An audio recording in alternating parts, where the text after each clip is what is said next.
Hello, everyone. I'm Alex Giuliano, and welcome back to A CannaChef's Life, the podcast designed to bring cannabis chefs value through interviews with other cannabis chefs and sponsors in the industry. Today with me, I have a very special guest. Go ahead and introduce yourself. Hi, I'm Erikka of Cannabliss Desserts. I have had my company for about 2 years now, just kind of getting my feet under me and, really poised to take off as soon as it's, above board recreationally in where I'm located. But I am so excited to be here and thank you so much for having me on. Absolutely. We're thrilled to have you. Now, if you don't mind explaining a little bit more about your company, if you can, if it's not going to get you in trouble, what do you do? So I am a self-taught chef, and I work specifically with cannabis infusions. I make a lot of desserts, and before COVID, would try to host monthly dinner parties with infused foods, usually about 3 courses. Okay. Okay. Now, with those dinner parties, was it in your home? Did you usually do it through a friend, or were you renting out space for that sort of thing?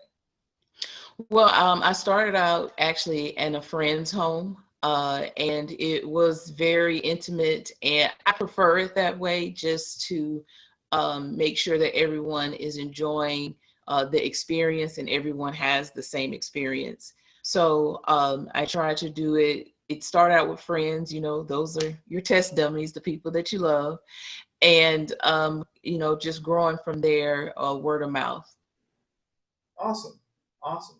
Now, have you ever been a part of any sort of chef showcase, or has it always been more of the intimate style, just one chef? Definitely more of the intimate style. The city that I'm in, it's relatively new to the recreational kind of public, everyone can get together scene. So we are relatively new in that. So I don't even really know of a lot of other cannabis chefs in my city. Okay. I'll definitely have to connect you with some people and some potential events. Please. Oh, yes, I would love that. Absolutely. Because, with us being in a relatively similar area, I understand the trouble that you're faced with, but at least us in our portion of the area, we found ways to navigate those waters properly. So it's nice. And Yes. next time we have an event down here, I'll also send you an invite. I don't know. Do you usually Oh, travel? definitely. Or stay local? Okay. I have gone to a couple of locations around the state, and those turned out pretty nice. So yeah, have weed, will travel. That is definitely my motto. Gotcha. So now you said you started as you're self-taught and as a chef. Is this your first venture as a chef, your business, or did you work in other restaurants as a self-taught chef? Will you kind of explain your career, if you will? Well, I have worked in the restaurant industry in a younger part of my life, but I started a catering company on my own, non-infused, and out of being laid off from my job. And so I've always had a passion of cooking, and I just really applied it in a catering form. So then once part of being laid off, segue into some depression, some anxiety, and my doctor prescribed medication for it. And I was just not happy with the effects of it. I just wasn't. So I started doing research. It's always, I would say, medical use of cannabis has been talked about mainstream, I would say maybe about 10 years now at this point.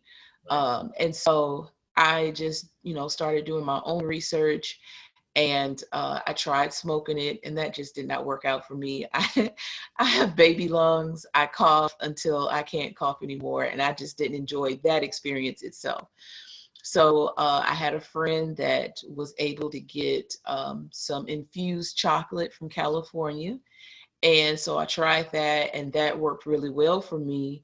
But our job ended. So, us communicating regularly just didn't happen anymore. So I started researching how could I do it myself.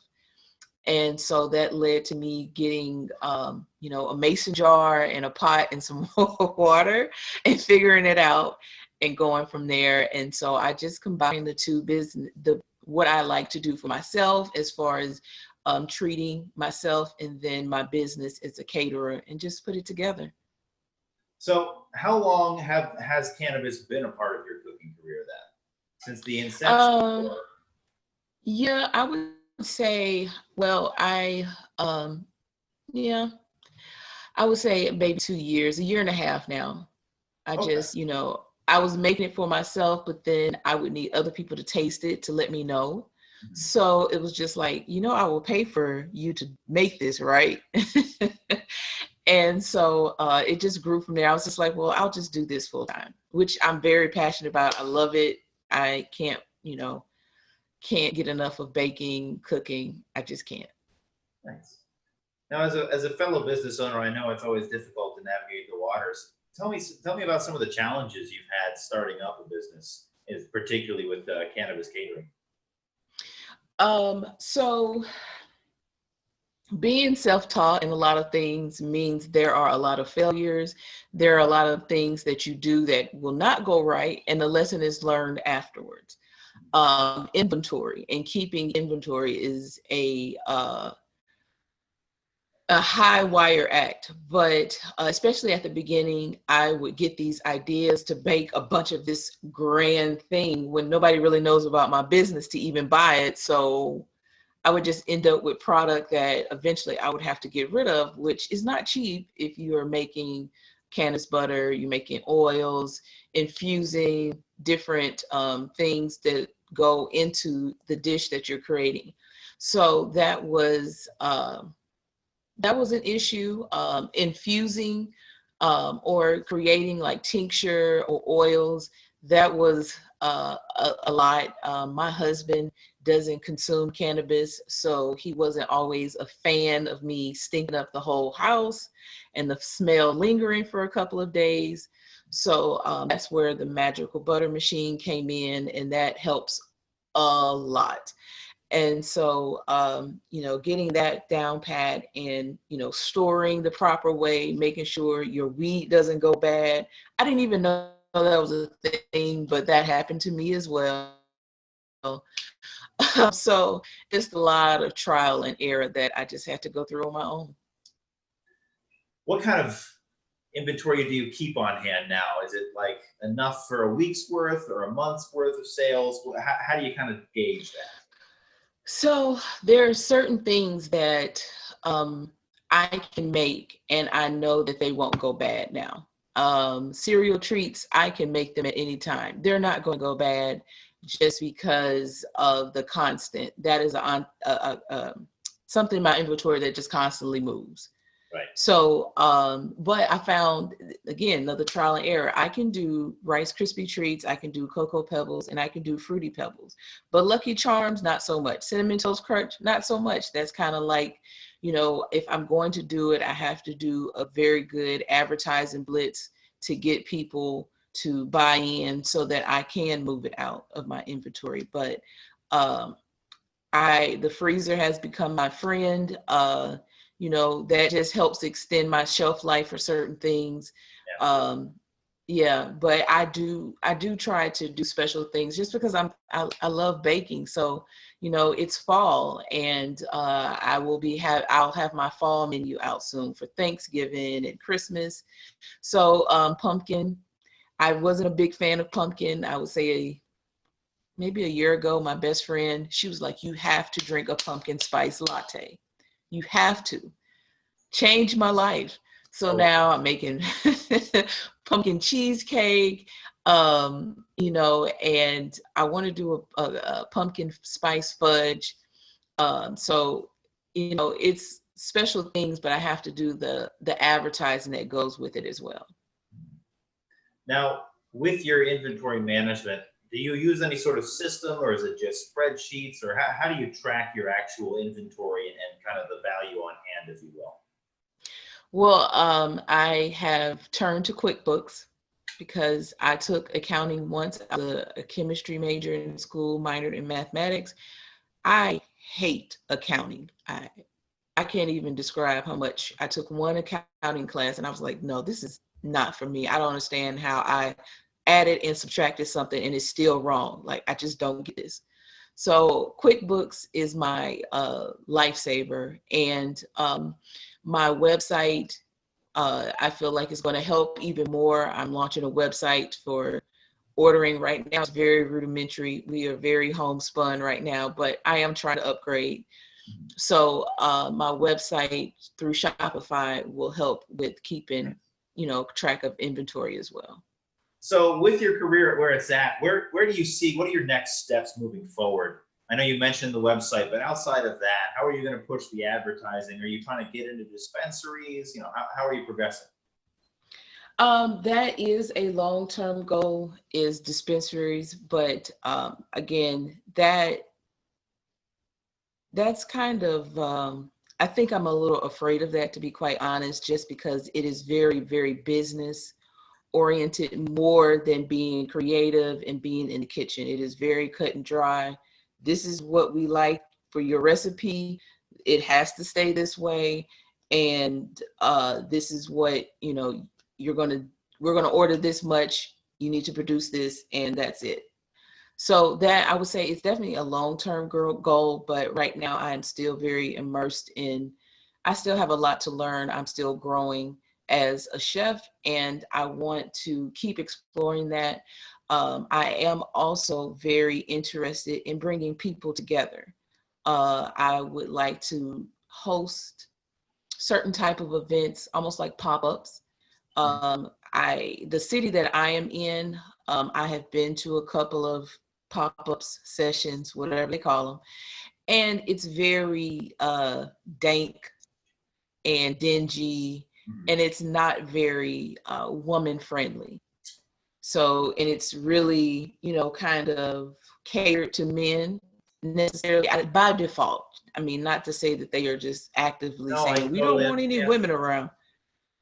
So I would like to start, at least in my city, a way for, women to come and to feed into them an environment that's conducive for them. They feel safe. They feel like they can shop. They can take their time.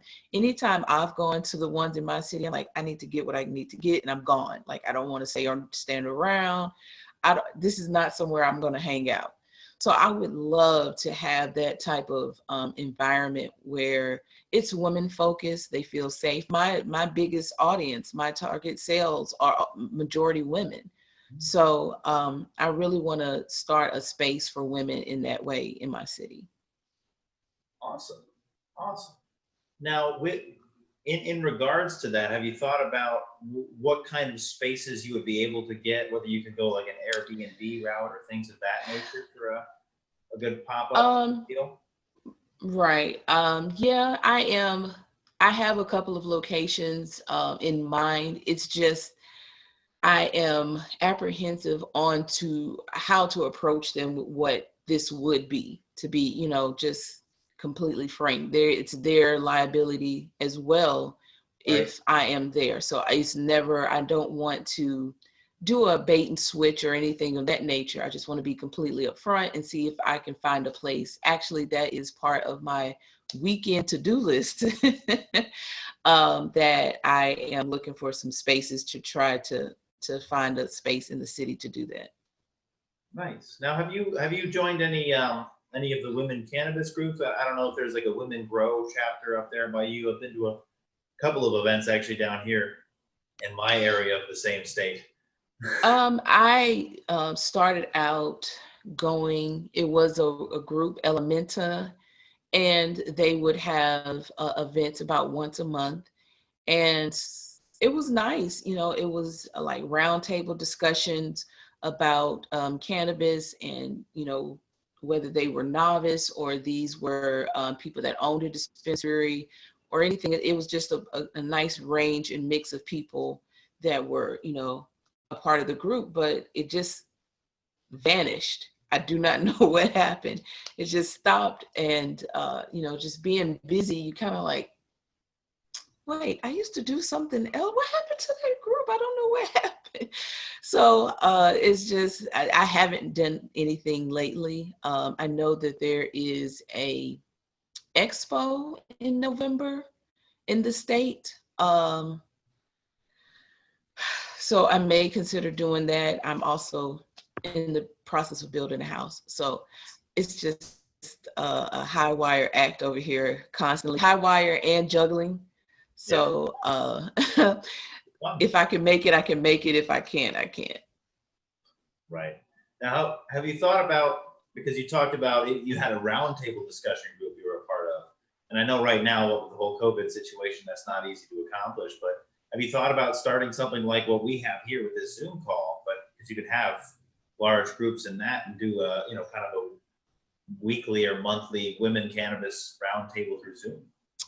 Honestly, I have not. I have conference call fatigue. Just, between my job, we have meetings once a day, conference. My daughter, she has Zoom conference calls for school, and then my husband's working from home and he has conference calls. I just, I don't know if I really, maybe that's something I can visit in 2021, but as far as the rest of this year, there's no extra conference calls. Now, out of curiosity, uh, can you explain how to you it's different from a conference call versus an in-person kind of meeting for that sort of thing? I think it's part of the job and the staring at a screen all day, and then to do it extra.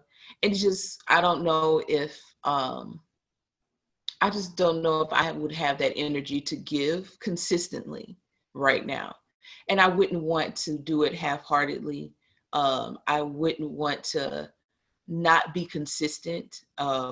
Jack of a few trades. Like I said, I've done podcasts on my own, and to be successful, it has to be consistent. Yeah. And if you're not willing to acknowledge that and be honest about whether or not you can do that, it's not going to work. Now, for other chefs that are just getting into the industry, what would you recommend if you could give advice to somebody just starting out? What would you say?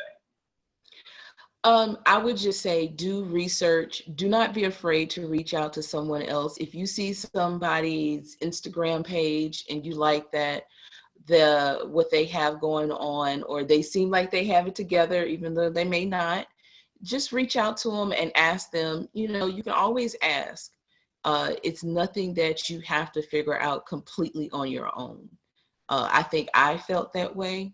And if anybody wants to reach out to me and ask a question, definitely. I mean, if you're just starting out, it's room for everyone, especially in the state that we are in.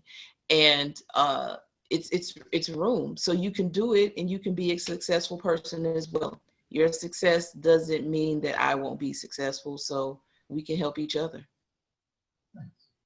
Now, what's your favorite ingredient to infuse? Would you say it's a butter, an oil, a tincture, or do you have a favorite or preferred? So personally, I prefer to consume tincture. Okay. It's a fast vehicle, and I can just put it in just about anything. My smoothies, just a little bit, And so personally, I like that. I do love using coconut oil. I've, put it in food. I have combined it with some butters to make like salve, lotion, and I kind of put it on my old little rickety knees. And so it's just so versatile. You just can literally do anything with it. Awesome. Now, the one of the last questions I like to ask, and it's kind of a selfish question on my part. As one of the owners of the union, what could we do to help you more? Um, hmm. I don't know. I think this is a great vehicle to promote the chefs around. I, conferences, regional conferences would be very cool, just to kind of meet some other people locally. Like I said, I feel kind of shut off in Jacksonville. I don't really know anyone else in the industry, so well, I know one guy, but he's a horrible human being, so I wouldn't even do business with him. But that's neither here nor there. I don't know somebody like But that. oh my gosh, he's like my friend's baby father, and he's just the worst. So I just would never, ever, ever. Even when people mention him, I try not to disparage anybody. I don't know him Right. well enough but I'm just like, oh, okay. But yeah, so I think like just, some type of maybe a quarterly meet and greet locally and kind of sponsors that. I mean, that would be good. But I think that the social media push works very well.